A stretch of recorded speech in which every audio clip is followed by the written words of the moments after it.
Toronto চলচ্চিত্র উৎসব দিয়ে শুরু, পরে বুসান আন্তর্জাতিক চলচ্চিত্র উৎসব, রেড সি আন্তর্জাতিক চলচ্চিত্র উৎসব, গোথেনবার্গ চলচ্চিত্র উৎসব, ওসাকা, ডালাস চলচ্চিত্র উৎসব সহ বিশ্বের একাধিক উৎসবে জায়গা করে নেয় বাংলাদেশের সিনেমা সাবা।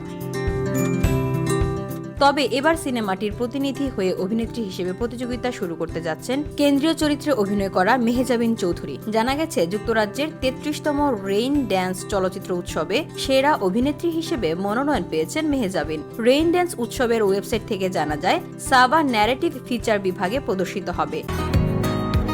বসুন্ধরা, উত্তরা, বনশ্রী, কুড়িল ও বাড্ডা সহ রাজধানীর বিভিন্ন স্থানে অভিজাত ও অত্যাধুনিক মানের ফ্ল্যাট কেনার এক নির্ভরযোগ্য প্রতিষ্ঠান প্লেজেন্ট প্রপার্টিজ লিমিটেড। তাই আপনার স্বপ্নের আবাসনের জন্য আজই যোগাযোগ করুন। Pleasant properties limited, where destiny matches eventually. প্রথম সিনেমার পরিচালক হিসেবে মাকসুদ হুসাইনের মনোনয়নের পাশাপাশি ডিসকভারি অ্যাওয়ার্ডে মনোনয়ন পেয়েছে সিনেমাটি। বলে রাখা যায়, 2 যুগ আগে ঘটা একটি সড়ক দুর্ঘটনায় আহত হয় 12 বছরের এক কিশোরী ও তার মা। কিশোরীটি সেই ঘটনায় মানসিকভাবে আঘাত পায় আর মায়ের সঙ্গী হয় হুইল চেয়ার।